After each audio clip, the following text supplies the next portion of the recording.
I'm Ariana Brocious. And I'm Kushan Avidar. And this is Climate One. All right, Kusha, COP30, the Global Annual Climate Summit, recently wrapped up in Belém, Brazil, and honestly without a lot to show for it. A lot of nations had hoped countries would adopt language pledging to transition away from fossil fuels, but they didn't. Ariana, excuse my French, but that is wackadoodle. We're talking about a United Nations climate conference, and the words fossil fuels didn't even appear in a final agreement until 2 years ago, and still world leaders can't agree to a promise to get off of them. Right. There's a lot of pressure from oil-producing countries to not give in to this language. However, countries did agree to triple the amount of money promised to help poorer countries adapt to climate change, but on a slower timeline than many of those countries had hoped. Yeah, I mean, it's disappointing to say the least, and it has a lot of people questioning the value of this annual conference altogether. Yeah, we've heard that a lot lately. And, there has been progress we want to acknowledge. 10 years ago at COP21, leaders in Paris agreed to limit global temperature rise to, quote, well below 2 degrees Celsius above pre-industrial levels, with the goal of holding that to 1.5 degrees. This has been sort of the North Star of climate action, right? And since then, the rate of climate pollution growth has slowed. We've seen progress. Yeah, and I'm happy that you brought up 10 years ago, because that's also when Pope Francis issued his landmark encyclical on climate. It's called Laudato Si. A lot of people say that document, which was a call to action for all people of the world to protect our common home, that it helped spur those world leaders in Paris to come to that agreement. And that has us asking today, if political leaders are failing to take meaningful action, what role can religious leaders play? A lot of people are hoping that the new Pope, Leo XIV, will follow in Francis's path. And the Catholic Church isn't the only religious institution that encourages its followers to care for creation. A few years after Laudato Si, Muslim leaders issued Al-Mizan, which draws on principles from the Quran on protecting nature. And there's all these other groups too. There's Dayenu, which is a Jewish group. There's Interfaith Power and Light, the Hindu Bhumi Project, and the Buddhist Climate Action Network. They all demonstrate this universality of the idea of creation care. Yeah, and essentially that's just caring for the earth as well as each other, right? So, according to the Pew Research Center, about 75% of the global population follows some religion. But regardless of your personal spiritual beliefs, one thing that struck me in putting together this episode is that all these faiths view action on climate and environmental sustainability as a moral imperative. And that moral framework, regardless of your personal beliefs, is something I think a lot of us can agree on. Yeah, I mean, in fact, Rabbi Jennie Rosenn, who I talked with, described the climate crisis as a moral crisis. So today we're talking about paths to progress led by faith traditions. Let's start with Celia Deane-Drummond. She's the director of the Laudato Si Research Institute and senior research fellow in theology at Campion Hall at the University of Oxford. She helped me understand what Pope Francis's encyclical, Laudato Si, is and why it was so groundbreaking when he wrote it 10 years ago. What Pope Francis believed was that the climate crisis wasn't just a technical crisis that was somehow happening and we couldn't do anything about it. It was a wake-up call to see that actually we are responsible as human beings collectively for what is happening to our common home. And by the common home, he meant the home of all people and other creatures as well. And the people who are most severely affected were those in the global south. So he had a particular care for those living in the global south, not just because he was an Argentinian himself, but also because he'd spent hours sort of talking to those in the Amazonian region and other places, and he'd witnessed firsthand the sort of degradation that was taking place in some of those countries. So he suddenly, as he said himself, he got how the ecological issues are joined up irreversibly with social issues and social justice questions. As far as he was concerned, the Western world was caught up in over-consumerism, indifferent to the suffering of others, including the suffering of all creatures and those who were being affected most by climate change.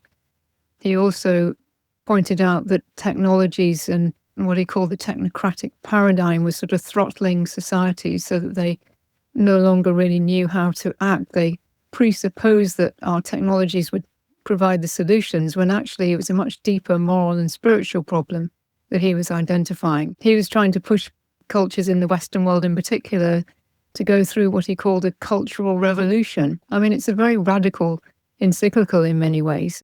It was addressed not just to Catholics, but to all people of goodwill, including scientists. And there was more science in this encyclical than any other encyclical before or since, which is another amazing thing about it, because he was also a scientist by training, a chemist. It's interesting because there's often a real or perceived conflict between science and religion. And so to have a pope who is a scientist by training really embrace and sort of advocate for that within a religious document is especially interesting. And Pope Francis was a radical in a lot of ways. He broke with tradition in many ways. I can think of notably his rejection of a lot of the trappings that come along with the papacy, right? Some of the kind of fancy cars and stuff like that. But when we speak about his leadership, specifically in climate and an environmental sense, can you point to a few specific examples where his leadership did shift policy or behavior at scale?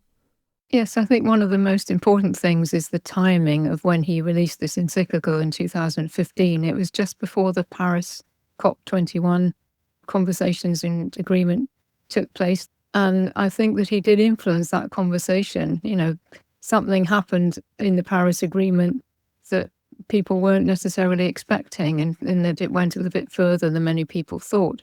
Of course, he was also, like many others, quite frustrated with the extent to which that agreement has been monitored and implemented. And so when he wrote Laudato Si, which was a sort of exhortation just before the Dubai COP28 summit in 2023, he expressed his own frustration that his comments about what Paris might achieve, hadn't really done as much as he intended or hoped. But again, I think he helped shape the conversations on the ground in these international agreements. In addition to that, he also influenced the extent to which Indigenous communities need to be taken seriously.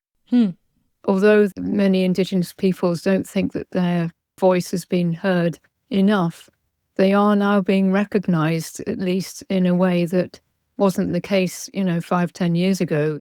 And I think that's not only down to Pope Francis, but he was one of the many influencers that pushed that agenda and said we really have to listen to alternative forms of knowledge from those who have, if you like, found a way to live alongside and be in harmony with the natural world. This year also marks the beginning of a new papacy. Pope Leo was elected in May. What evidence are you seeing so far that Pope Leo will continue Francis's environmental mantle? Like Pope Francis, he's concerned for issues of poverty. And as he's also spent, half his life in Peru as well, he was able to bind up that concern for issues of poverty with concerns for issues of the climate. The two are intricately linked. Right. He's said on a number of occasions that he's going to continue with Pope Francis's legacy, and so we can expect that. I don't think he'll introduce any more changes than Pope Francis has, but he's trying to mediate, if you like, within the church what Pope Francis intended. You mentioned that there are tenets maybe underlying the Laudato Si and the way that Pope Leo has continued some of that legacy, and especially at a time when governments are falling behind on taking meaningful action.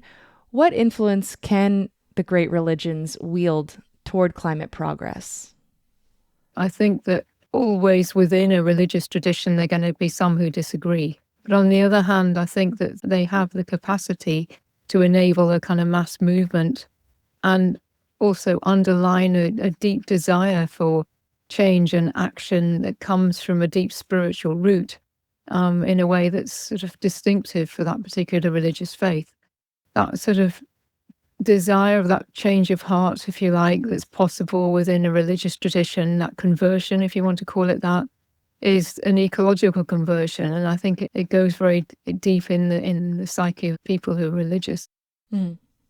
Many would say that environmental destruction has roots in a long history of extractive colonialism, And this is something in which the Catholic Church historically played a significant role. So, how do you think the Church can overcome its past endorsement of extractive colonialism and reclaim that moral authority? This is something that we are actively involved in in our research institute, the Catholic Church and mining, and some of the social issues around the extractivist industries. So I would say that because it's a sort of social justice issue, it's of fundamental importance to Catholic social thought. The fact that the Catholic Church was involved in this in the past is to their shame.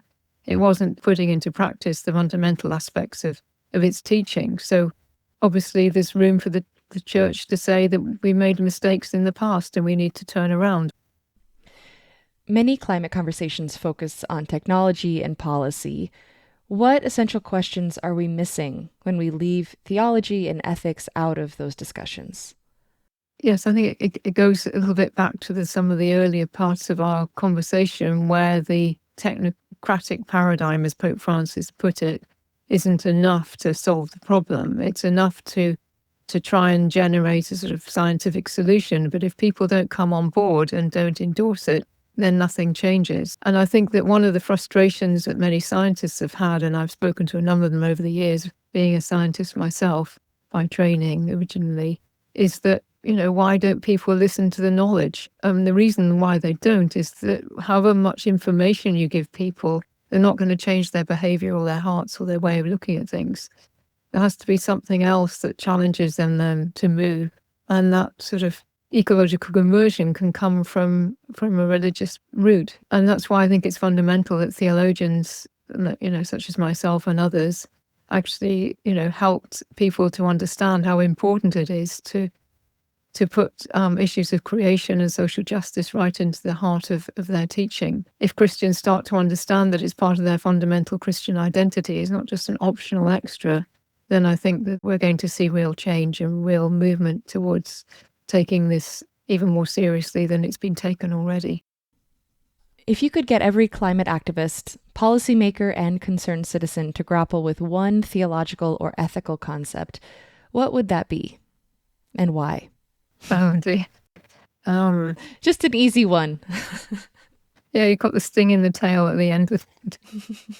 I think all things are interconnected. So it's this weaving in issues of social justice with issues of ecology and seeing that as the fundamental insight that we need to grasp, that the breakdown of our relationship with each other and with the natural world has come from the breakdown in our relationship with God. So it's about the healing, if you like, of ourselves, of our relationship with others, our relationship with the creation, and our relationship with God. And that's reconciliation is something that theologians have been pressing for centuries. But now it applies on a bigger scale to the globe as a whole. We need to work for the common good. The science needs to work for the good of all and not just its own agenda. Nations need to work for the good of all and not just their own agenda.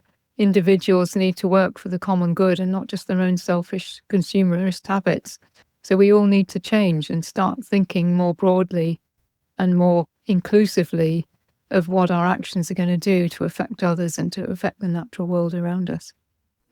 Celia Deane-Drummond is director of the Laudato Si Research Institute and senior research fellow in theology at Campion Hall at the University of Oxford. Thank you so much for joining us on Climate One. Thank you so much for having me. It's been a real pleasure to talk to you today. Coming up, Rabbi Jennie Rosenn on how her faith helps guide action on climate. Ultimately, the climate crisis is about closing the gap between the world as it is and the world as it could be, or frankly, as it should be. And faith, I think, is really also about holding strong to a vision of a world transformed. That's up next when Climate One continues.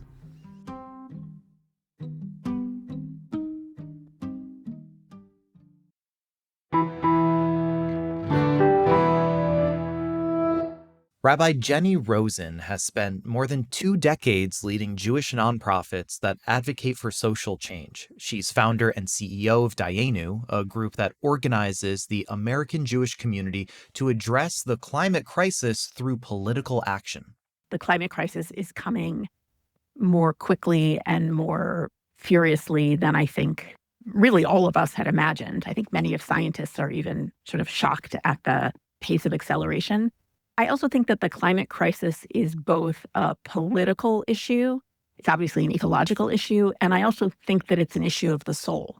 We know that more than 80% of the American Jewish community is concerned or very concerned about the climate crisis. That's actually a statistic from a number of years ago. It's significantly higher now.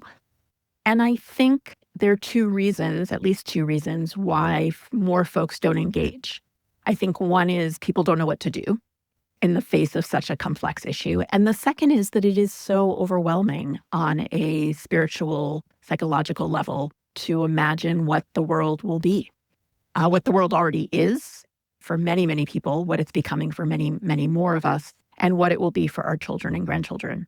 And so I think there's a way in which we disassociate or look away and get busy with our lives because it's too much for our souls to bear what's at stake.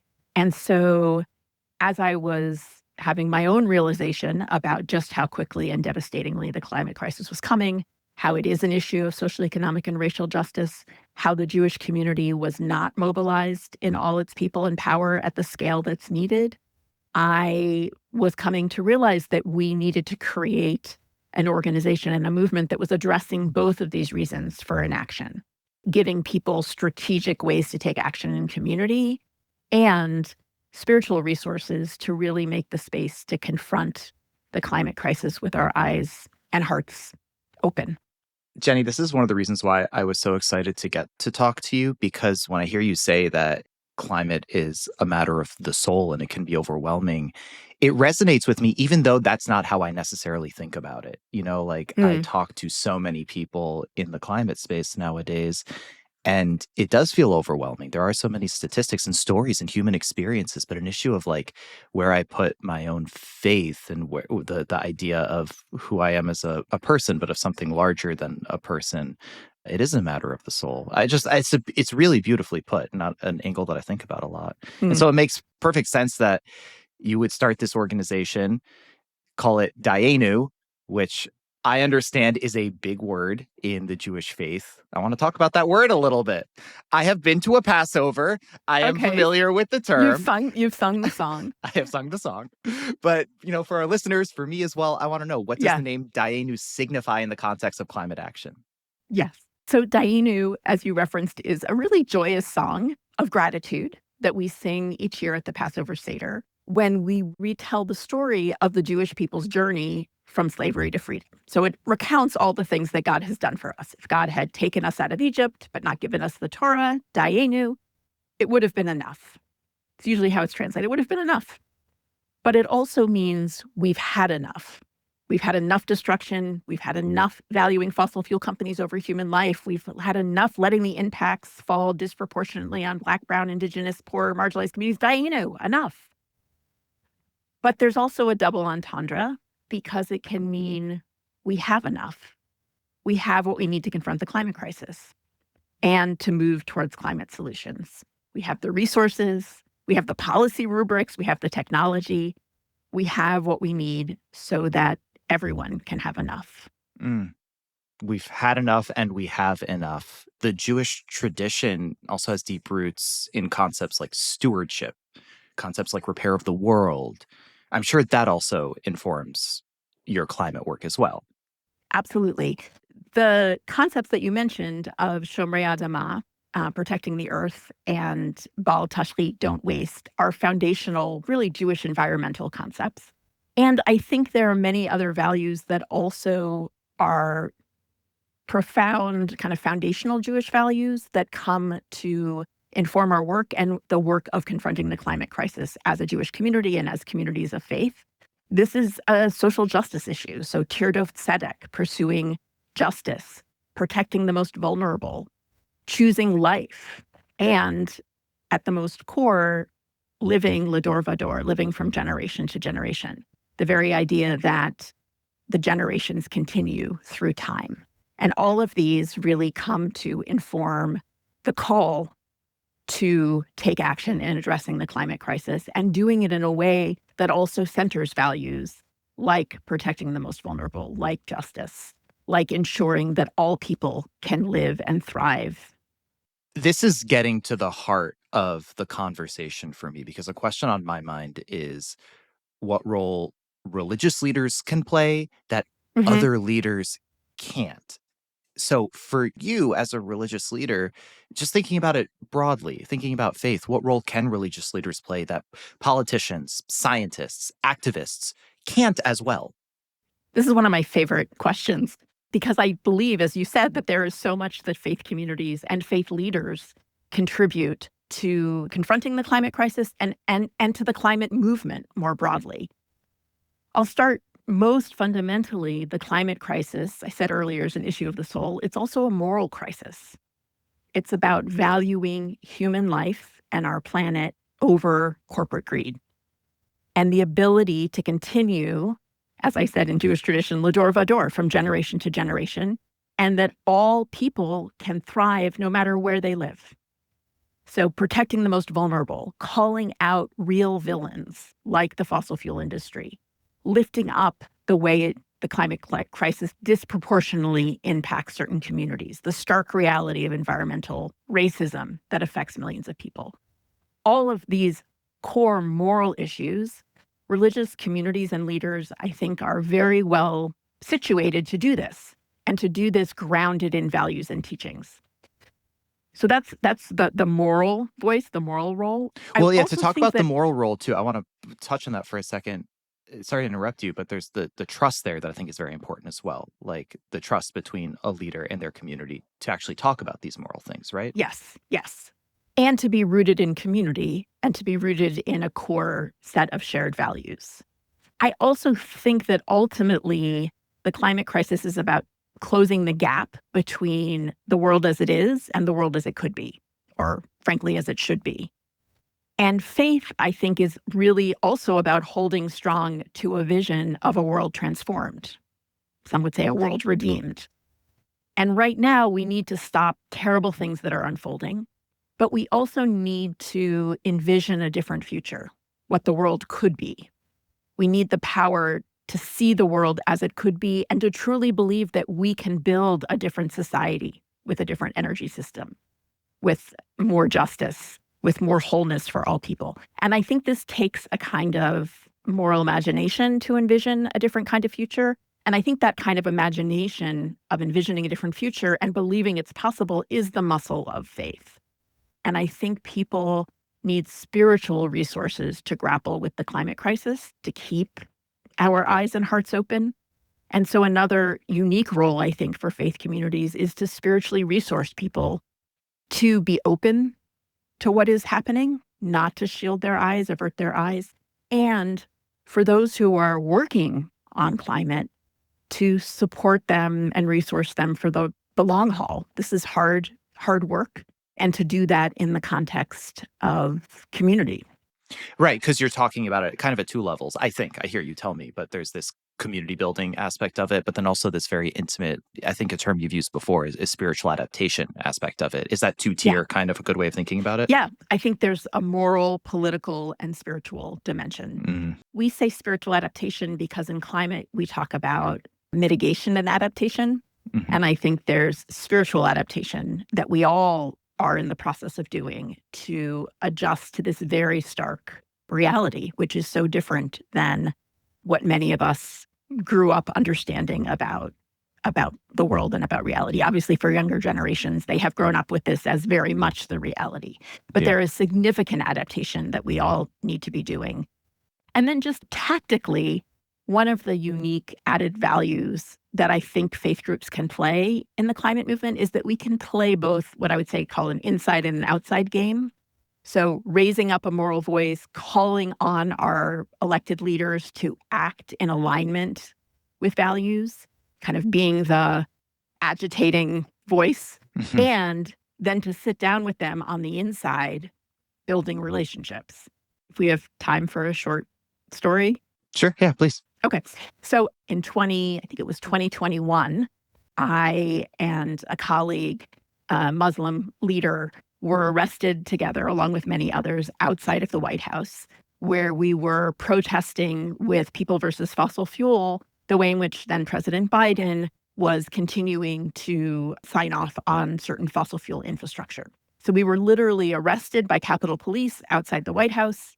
There's a picture of us being taken away. There was also a reverend there, kind of the three Abrahamic traditions Right. in handcuffs.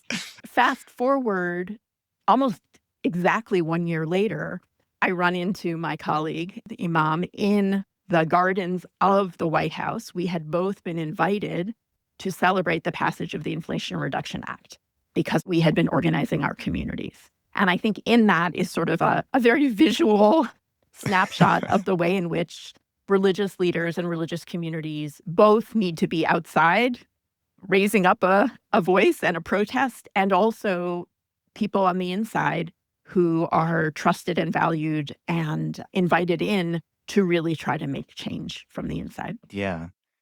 It's so interesting to talk about that inside-outside dynamic that faith institutions can play. And I'm happy that you talked about the White House specifically because, I mean, there has been so much happening from there lately with regards to climate. I mean, earlier this year, EPA head Lee Zeldin unveiled his plans to, in his words, drive a dagger straight into the heart of the climate change religion. What was your reaction when you heard those words? Yeah, that was a doozy. Honestly, when I heard this, it made my stomach turn. Zeldin managed to denigrate religion, science, and the desperately needed life-saving efforts to address the climate crisis all in one fell swoop. I'm not sure what climate change religion is. Okay. But I do know that Judaism, the religion Zeldin and I share, values the protection of life, and that Zeldin's actions are profoundly and continue to be profoundly at odds with another Jewish concept, which is pikuach nefesh, to save a life. The values that we talked about of tirdof tzedek, of pursuing justice, b'charta b'chaim, choosing life, all of these, dozens of Jewish values that he is really denigrating. And even more pointedly, I think what has really galled me, it's not even a strong enough word, it is the way in which he's lifted up Jewish values and practice while tearing down the foundations of our nation's climate protections. I don't know if you remember this, but he had this big public mezuzah hanging at the office of the EPA. So he's hanging on his office doorway a passage from the Torah about the foundational Jewish value of oneness, about keeping Jewish precepts front and center at all times. And this is what the text inside the mezuzah says, that we should pass them to our children. He was sanctifying the space with the mezuzah, holding this scripture, while taking a sledgehammer to the very things that protect human health and our environment. Mm. It felt like a tremendous farce. And I think as a Jewish climate movement and a Jewish climate organization, we feel a particular responsibility to call out the ways in which what he's doing is completely antithetical to Jewish values. Yeah. I mean, you didn't say the word, but hypocrisy seems to be at the heart of those actions from your perspective, right? For sure. I would say worse than hypocrisy. I mean, since he took the helm of the EPA, he's been dismantling decades worth of environmental protections. These are protections that help ensure basic human rights, clean air to breathe, water to drink, healthy food to eat. He's been throwing up obstacles one after another, making it harder, not easier, to transition from fossil fuels to clean energy, which we so desperately need. And now, as you know, he is in the process of repealing the endangerment finding. Sure. I still find it hard to wrap my head around the fact that the administrator of the Environmental Protection Agency is now waging full-on war against the climate. The endangerment finding is what establishes the scientific truth that greenhouse gas emissions released by fossil fuel cause harm. Getting rid of this, it's like tossing out the 10 Commandments. I'm not even being hyperbolic. Like, by trying to eliminate the endangerment finding, Zeldin and the EPA are literally trying to destroy the legal framework our country has to drive a coherent climate policy. They're stripping away the government's ability to regulate emissions.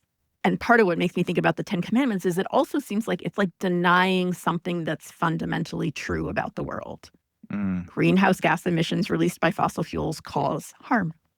Yeah. Full stop. So what does that even mean to get rid of that finding and to get rid of what enables our government to live and act in alignment with science and our values? What does it look like for you when Dayenu's work really makes the impact that you want? Like, how do you know when you're on the right track? We organize primarily through grassroots organizing. So we have Dayenu circles all over the country. We are raising up and training leaders, people who can move, as I often say, from angst to action. Some of those are folks I love who've that. been... Sorry, I like that. Angst to action. Sorry, go on. Yeah, because I think that's actually, we don't see our work as convincing people that the climate crisis is an issue. Probably at this point, close to 90% of American Jews, somewhere between 80 and 90%.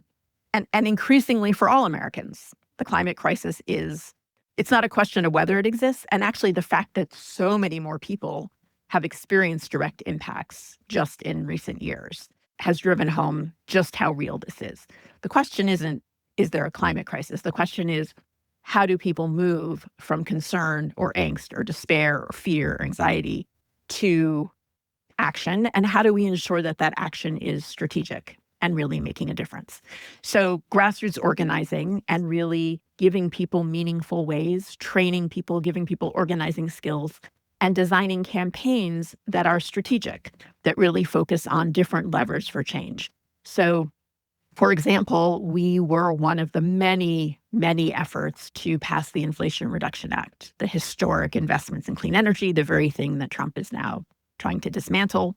We had many public actions over the course of those months leading up, being able to get politicians on record, making commitments through organizing would be one metric. I think being able to work on specific pieces of legislation at the state and federal level is another indicator. We do a lot of get out the climate vote work with the Environmental Voter Project. And that is very strategic work to identify low propensity climate concerned voters. So these are people who climate is their number one issue, but they don't always vote. Getting Jewish institutions to screen fossil fuels out of their investment portfolios. So those are some of the external kind of indicators. And then there are all the internal indicators. How many new leaders do we have? How many more folks are being able to really take action and organize their peers to take action? Because ultimately, this is about people owning their agency and not just worrying quietly at home, but really coming together in community to take action. Jennie, you've pointed out that Jews have faced existential crises many times in history and have survived. So how does that shape your perspective on the climate crisis? I'll start by saying, sadly, Jews do not have a monopoly on having faced difficult times before. I think like many, many peoples, Jews have faced annihilation and faced it in a way that we've not only survived, but thrived. I think some of that has been through the kind of envisioning and building a different kind of future. And I think some of it has been through how do we cultivate courageous action. One of the things we think a lot about at Dayenu is how do we support and encourage folks to connect with our own ancestors, whether those are our great-grandparents who may have come to this country in hardship situations, having been persecuted. Is it our biblical ancestors like Shifra and Puah who risked their lives to save Jewish babies at the time of slavery in Egypt? Is it Moses who tirelessly confronted authority over and over again? Is it our ancient ancestors who embarked on the treacherous journey through the desert to build a better future? All of these are people in our own past who we're connected to, Lador Vador, generation to generation, who have faced existential threat. So as we face the existential threat of the climate crisis, I think we're really called to draw from our well of strength. And that includes our access to our tradition and our teaching and our values and our ritual and our practices, and also our ancestors. I think we can all benefit from thinking about the generations before us and the kind of resources that they brought to do everything we can to secure a different future. And you talked about this a little bit when you were talking about the work of Dayenu, but I want to put a fine point on the connection between faith and secular climate advocates here. So how can those two work together more effectively, especially when they may have different worldviews? I mean, I, for instance, am not a religious person, and I really enjoy sitting down and talking to you. And I think it takes all hands on deck to solve existential problems. You know what I mean? Absolutely. It's funny you use that language because I often say this is the time where we obviously need all hands on deck. And that means that everyone needs to bring their people, whoever their people are, to this existential crisis. This is something that no one group or one person can solve alone. The climate crisis needs everybody, and it needs everybody of all different backgrounds because we can't do it alone and we don't need to do it alone. In light of everything we've talked about, where do you think religious leaders can have the most influence on climate process looking ahead? I think that religious leaders and religious communities need to ensure that they're raising up a moral voice because the climate crisis is a moral issue. And how we respond to it has to be rooted in our deepest values and in a sense of urgency and cultivating courageous action, because it will take courageous and collective action for us to avert the worst of climate devastation and build a more just and livable and sustainable future for all people for generations to come. Rabbi Jennie Rosenn is founder and CEO of Dayenu. Jennie, thank you so much for joining us. Thank you. We're going to take a quick break. When we come back, at last year's Global Climate Summit in Azerbaijan, the host country president praised oil and gas as gifts from God. What does a Muslim faith leader make of that? Everything is a gift. But of course, gifts cannot be abused and cannot be overused. That's up next when Climate One continues.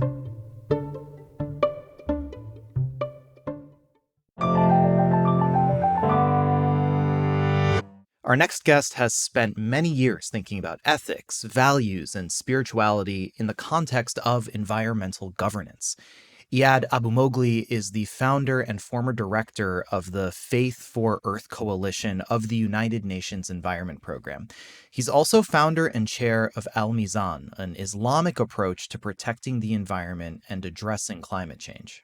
Sustainable development is economy, social development, and the environment.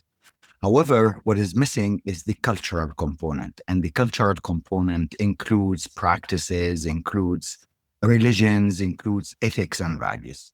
And that is important because what determines the behavior of people is their culture, is the upbringing, is their beliefs and their ethical values. 85% of the global population believes in a faith or a religion, and those have established centuries-old doctrines that inform them how to speak, how to talk, how to walk, how to dress, how to eat. And in all of that is related to sustainability and living in harmony with nature. So is it like the framework that you're talking about here? Like faith can succeed at putting action into frameworks that have lineage and moral understanding? That's what I'm hearing from you.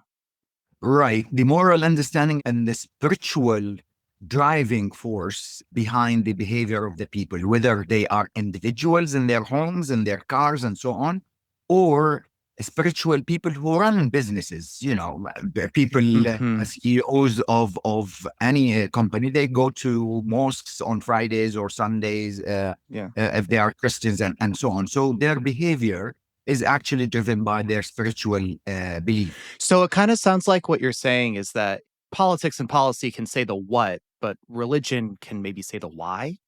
Exactly. And not only why in terms of how it is related to human activities and nature, but why are we doing good? Why do we have to protect nature, not all our own surrounding, but the surrounding of others in other continents. So we have a moral obligation towards humanity. It's a spiritual obligation that we are all in this together. The main concept of Laudato Si is interconnectedness between people and between people and the planet. So let's talk about that interconnectedness a little bit further, because I think that's very well said. A few years after Laudato Si, you founded Al-Mizan, which means balance in Arabic. And I used to be a speechwriter. I love etymology, even when it's words outside of English. And balance is such a beautiful phrase there. Al-Mizan applies principles from the Quran to meeting current challenges. Tell me how Al-Mizan came to be. Well, definitely, I would say immediately it was inspired by Laudato Si. And when I saw that, 2.2 billion people believe in Christianity and they have something that is taken from their belief and their basic teaching. And I said, there's also 1.9 billion Muslims around the world. They have one book that they refer to for their daily lives, but also for their businesses. So the Quran is also a resource for environmental governance. So many verses in the Quran speak about specifically how do you deal with water resources. Practices of Prophet Muhammad, peace be upon him, specifically talk about how people should not waste. And in the Quran says, God does not like wasters, right? Mm-hmm. So Mizan is a general concept in the Holy Quran that God has created everything in balance. Everything was created in pairs, in perfect shape. It talks about, the skies and the earth, talks about the sun and the moon, and they cannot, but by God's will, change their courses and so on. So who are we as humans to play with that and change the course of things that God created? Al-Mizan contains also 50 other principles taken from the Holy Quran that relates to environmental sustainability and our relationship with nature. For example, justice. It talks about, al-adl. Justice is something that drives human behavior between people and with their surroundings. It talks about compassion. If God is compassionate, why can't we be compassionate to others and to nature? It talks about al-fitra, which is how God created us, loving nature and living in balance with nature. So if we do live how God created us, then we do not unbalance anything that we have. So we took the global challenges that we are facing and we related each one of them to, what the Quran is saying: climate change, biodiversity loss, pollution, even economic systems that we have currently. And we related that to the economic system that was created in Islam using the words of God. Justice, compassion, these are complicated, heavy concepts. And to find a framework that applies it to climate sounds so valuable. How is the Faith for Earth Coalition using Al-Mizan as a framework for engaging Muslim communities on climate action? Well, we're using both Laudato Si and Al-Mizan because, Faith for Earth is an interfaith initiative. We do not promote one religion over the other. We work with Hindus, with Buddhists, with Zardashts, with all types of religions. However, as I said, those two religions are the most established in terms of having something concrete, one specific document that we refer to. Judaism is the same, right? So we do work with Jews as well, but Muslims and Christians constitute more than 55% of the global population. So it's a great golden opportunity to work with both communities. So we have translated Al-Mizan into 11 languages. So we wanted to reach as many people as we can. And then we are trying to push the implementation of the principles mentioned in Al-Mizan on the ground. For example, the establishment of Al-Mizan Park in Jordan, which uses a concept called Al-Hima, which is protected area that was established 1400 years ago. And it details how people should plant trees, how they should do hunting in specific seasons with specific amounts for specific reasons. So it's a whole complete system. We're also using the ecotourism concepts of Al-Mizan in Tanzania, to prevent over extraction of resources. So there are many on the ground actions that have been adopted and implemented by a number of countries. Iyad, you mentioned that if you put Islam and Christianity together, it represents more than half of the world's population, right? So True. In my mind, that made me also think they must own a lot of assets as well, including like land. So what are they doing to leverage these assets for environmental benefit? And maybe even after that, what should they be doing? Right. And this is one of the main goals for the establishment of the Faith for Earth Coalition within UNEP. We looked at the wealth, let me put it this way, of faith organizations, and it is found to be the fourth largest economic power on Earth. Wow. And they own 8% of habitable land on Earth. If you want to imagine that, imagine the size of the United Kingdom. What faith organization owns is 36 times the size of the United Kingdom. So this is humongous. They own more than 5% of commercial forests at the global level. So one of the main objectives was to work with these organizations to green their investments and assets. First of all, most of the religions have principles for financial transactions and investments. For example, Christianity and Islam and Hinduism, they don't allow investment in alcohol production. Okay, this is a no. They don't allow investment in arms industry. But we did not find, except probably in Islam, because it's more advanced in its financial system, principles for green investments, right? Mm-hmm. So we have worked with many financial organizations and many faith organizations to, first of all, launch a divestment movement. So we divest from investing in fossil fuel. But then again, after that, where do you invest if you divest? Yeah. You need to put your resources somewhere. So, of course, with the science and economists and so on, we're finding that green economy is the alternative. Mm-hmm. So we move to green economy. It's more profitable to the people and to the planet. Are you saying that religious institutions should be doing more of that transferring of assets to the green economy? Definitely as investments first, Mm-hmm. but also as greening their own assessment. Look, there are estimates of more than 4 million mosques, more than 100 million temples across the globe. These are buildings. And we know the building sector contributes to climate change. It's a great because point. it produces carbon, it uses water, it uses electricity, and so on and so forth.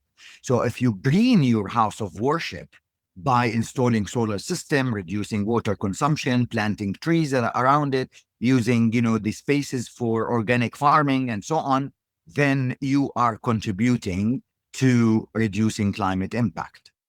You're encouraging Al-Mizan, to use a phrase that I learned before this, Yes, before this interview. At last year's UN Climate Change Conference, the president of the host country, Azerbaijan's Ilham Aliyev, praised oil and gas as gifts from God. What was your reaction when you heard that? Well, it is a gift from God. Everything that God has created for a reason. And everything is a gift. But of course, gifts cannot be abused and cannot be overused. Water is a gift of God. But if you consume more than what you need, then you deplete water resources, and then there's nothing to drink or to run your industry or plant your trees. So everything has a limit. Now, I believe over the past 200, 300 years, we used it. We produced development, we advanced nations, but it's about time that we understand that we have used it more than we needed. Because, nature has a natural way of getting rid of pollutants, right? This is the Al-Mizan, the balance that God created. If there is carbon dioxide, there are forests, oceans that absorb carbon dioxide. But if you start producing more carbon dioxide than the capacity of Earth, then you need to understand that God did not allow you to use that gift to that extent, right? So now it's about time that God also provided technology that we can use sun, water, whatever other natural resources to produce energy without contributing to depleting the natural resources nor polluting our environment. Yeah. So So why? for you, it's not so much the phrase it being gifts from God. You totally agree. It's what we do with those gifts that you Definitely. feel. Yeah. So there's something that you experienced recently that I was very excited to ask you about, and I've saved it for the end of the interview. You recently met with Pope Leo, King Charles, Prince Hassan, and the President of Lebanon, and several other faith leaders in separate conversations centered on the role of faith and values in facing our most pressing challenges of climate change and climate justice. Those are those are big meetings that you had.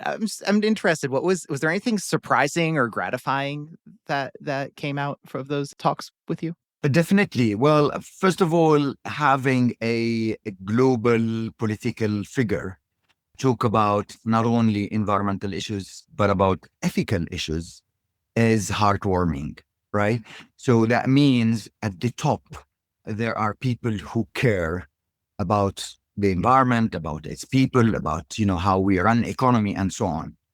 So these conversations discussed how can we maximize the efforts of the people to push forward what we all believe, but all, politicians try to shy away from. So Pope Leo, for example, the meeting with him was heartwarming because he reiterated his support to Laudato Si. We thought, new Pope, new policy, new direction. But no, he came and said, whatever Laudato Si, I am behind it 100%. And we need to do more. King Charles, he reiterated the common values between religions. When we talked about Al-Mizan and Laudato Si, he immediately said, well, there are so many common things that can bring people together for, an ethical approach to the issues that we are dealing with. Yeah. So for you, it was very gratifying to feel like the momentum is continuing, right? Picking up the mantle going forward. Global religious leaders have been pushing for climate action at least since Pope Francis 10 years ago. So what can be done to get political leaders to listen to moral leaders? We need to do more within the realm of religious leaders. We wait, unfortunately, until COPs to organize a faith leaders summit, and we issue a beautiful declaration that sets out the common values and, what we ask of member states and what we commit to do. But that is a moment in the history of things. What we need is a constant, continuous engagement with the decision makers and political leaders, right? So we don't leave it for a COP to happen and then we engage. We need to work at all levels, not only the high level, but also the community level. Faith leaders can impact the electoral choices of people, right?